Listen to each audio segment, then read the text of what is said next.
नमस्कार। ये जो वीडियो है, ये वीडियो क्लास 10th और 12th के उन बच्चों के लिए महत्वपूर्ण है, जिन्होंने अभी परीक्षा दी है और परीक्षा देने के बाद वो इंतज़ार कर रहे थे कि कब 10वीं और 12वीं की अंक सूची में जो नंबर आए हैं, उन नंबर्स के वेरिफ़िकेशन की प्रोसेस शुरू होगी, कब वो अपनी कॉपी देख पाएँगे। तो आज जारी सर्कुलर के अनुसार सीबीएसई का जो शेड्यूल है, वो शेड्यूल ये कह रहा है कि बहुत आसान शब्दों में मैं आपको समझाऊँ, 21 तारीख से 27 तारीख तक क्लास 12th के बच्चे अपनी कॉपी को बुला पाएँगे। साथ ही आप चेक करें कि कोई क्वेश्चन चेक होने से छूट गया है, क्या रीटोटल में कोई मिस्टेक है, दोनों कॉलम्स को मैच करेंगे और जब आपको ये संतुष्टि हो जाए कि हाँ, वास्तव में बोर्ड से कोई गलती हुई है, वैसे गलती की संभावना कम है, तो आप 28 तारीख से 3 तारीख तक जो है अपनी कॉपी में क्लेम कर सकते हैं। रीटोटल को लेकर के क्लेम कर सकते हैं, कॉपी के क्वेश्चन चेक कराने को लेकर के क्लेम कर सकते हैं। इसी तरीके से मैं देखूँ तो क्लास 10th के बच्चों के लिए शेड्यूल होगा 27 तारीख से, यानी 27 मई से लगा करके 2 जून तक वो अपनी कॉपी बुला पाएँगे। साथ ही एक बार चेक करने के बाद कि आखिर कोई क्वेश्चन चेक होने से छूट गया है या कोई ऐसा प्रश्न होगा जिसको रीटोटल में गलती हो गई होगी, तो वो आप क्लेम कर पाएँगे 3 जून से लगा कर के 7 जून के बीच में।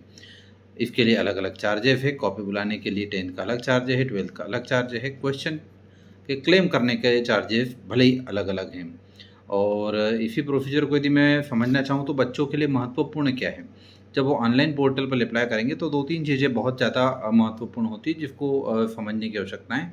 एक कि बच्चे के पास एक रजिस्टर मोबाइल नंबर हो, उस मोबाइल नंबर के साथ ही सीबीएसई कम्युनिकेट करेगा। दूसरा ईमेल आईडी, क्योंकि जो कॉपी होगी वो कॉपी ईमेल आईडी के ऊपर ही आना है, वहीं से आपको ईमेल आईडी से ही आपको कॉपी डाउनलोड करने को मिलेगी। ध्यान दें, जब आप ऑनलाइन अप्लाई करेंगे तो जो फ़ीस देना होगी आपको, वो ऑनलाइन ही आपको भरना है। अब इसके लिए ये ज़रूरी नहीं कि आप किसी एमपी ऑनलाइन वाले के पास जाएँ। यदि आपके पास आपका एंड्रॉयड मोबाइल है या लैपटॉप है या कंप्यूटर डेस्कटॉप है, तो आप वहाँ पर भी cbse.nic.in पे जाकर के सीबीएसई वेरिफ़िकेशन के लिंक पे जाकर के अप्लाई कर सकते हैं। लेकिन जो बात बहुत ध्यान रखने की है, वो ये है कि यदि आपके नंबर इस प्रोसेस में कम होते हैं, तो वो बोर्ड कम ही नंबर की मार्कशीट आपको जारी करेगा। बहुत महत्वपूर्ण है, यदि आपको लग रहा है कि वास्तव में गलती है और मुझे कॉपी बुलाना चाहिए तो ही बुलाएँ, अन्यथा आप यहाँ बहुत क्लियरली आप इस बात को देख पाएँगे, इसमें लिखा हुआ है कि जब पॉइंट नंबर 8 को आप देखिए, पॉइंट नंबर 7 ये तमाम चीज़ें एंश्योर कर रही है और आप इसमें इस बिंदु को जब जा कर के देखेंगे, processing fee will not be refundable, processing fee आपको रिफंडेबल नहीं होगी। लेकिन जो बोर्ड ने बहुत अच्छे से आपको लिख करके दे दिया है कि अ डिक्रीज़, आप देखिए ई नंबर का पॉइंट है यहाँ पर, अ डिक्रीज़ आप even bye 1 mark shall be affected, यानी एक नंबर भी यदि कम होता है तो वो नंबर कम ही अफेक्टेड वाली मार्कशीट आपको मिलेगी। ऐसा नहीं है आप बाद में नानुकुर कर देंगे कि साहब नहीं, मैं को तो नई मार्कशीट नहीं चाहिए, पुरानी मार्कशीट ही चाहिए। बोर्ड तो वो मार्कशीट आपको देगा जिसमें आपके नंबर कम भी हुए हैं। बहुत महत्वपूर्ण बात ये है कि जब आप कॉपी को चेक करें, कॉपी को मिलाएँ, तो वहीं पर बोर्ड आपको नोबल आंसर शीट भी देगा। नोबल आंसर शीट से आप आंसर्स को मैच करें, वहाँ पर ये तक भी लिखा हुआ रहेगा कि किस स्टेप के लिए कितने नंबर हैं। आमतौर पे बच्चा क्या करता है कि 100 वर्ड्स का क्वेश्चन पूछा है, 100 वर्ड में आंसर देना होता है, वो 50 टू 70 वर्ड्स में लिख देता है और 100% मार्किंग की उम्मीद करता है। ऐसा बिल्कुल संभव नहीं है। अब जो एक और इस सर्कुलर के साथ एक अटैचमेंट बोर्ड ने लगाया है कि for verification point of view the following are suggestive steps. जब आप कॉपी को वेरीफाई करेंगे तो ये चीज़ें आपको उसके अंदर देखना चाहिए कि एक पहली महत्वपूर्ण बात कि यदि आपने सप्लीमेंट्री कॉपी ली है तो क्या डाउनलोड में सप्लीमेंट्री कॉपी आई। सेकेंड, सारे क्वेश्चन आपके चेक हैं या नहीं हैं। तीसरी महत्वपूर्ण बात ये देखना है आपको कि कॉपी पे आपको आंसर शीट पे कॉलम मिलेंगे जिसमें क्या होता है, इस क्वेश्चन में इतने नंबर, इस क्वेश्चन में इतने नंबर, वो सब डिफाइंड रहते हैं। आप उस टोटल को भी चेक करिए कि क्या टोटल को करने में कोई गलती तो नहीं हुई है। आमतौर पे वैसे गुंजाइश कम है, लेकिन फिर भी यदि कोई गलती हुई है तो वो आपको बोर्ड को सजेस्ट करना है।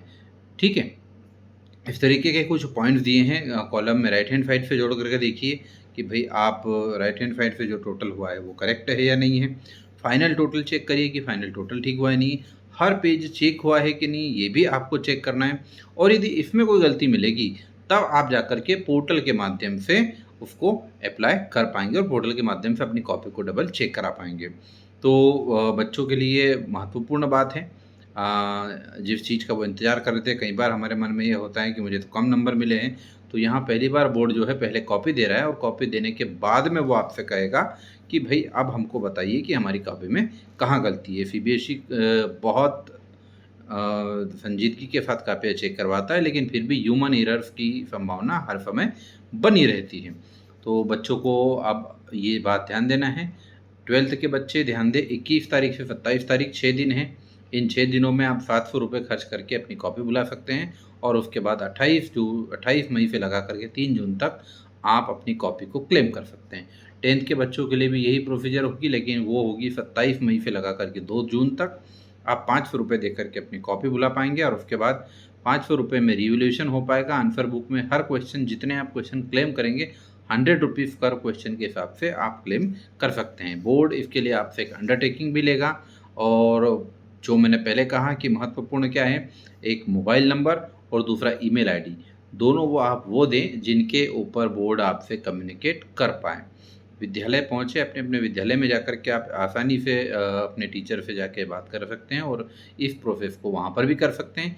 यदि वहाँ नहीं पहुँच पा रहे हैं तो खुद भी कर सकते हैं, लेकिन जितने भी डाउनलोडिंग करें, जितने भी ट्रांजेक्शन करें, उसका स्क्रीनशॉट ज़रूर ले लें, ताकि ऐन वक्त पे कहीं ट्रांजेक्शन फेल होता कुछ होता है तो हम बोर्ड को जा कर के ये बतला पाएँ कि हमने तो प्रोसीजर की थी, लेकिन यहाँ जा कर के ये प्रोसीजर चूक गई। इसके बाद भी यदि आपको ऐसा लग रहा है कि कोई दिक्कत है तो मेरा ये वीडियो आप तक पहुंचने वाला है।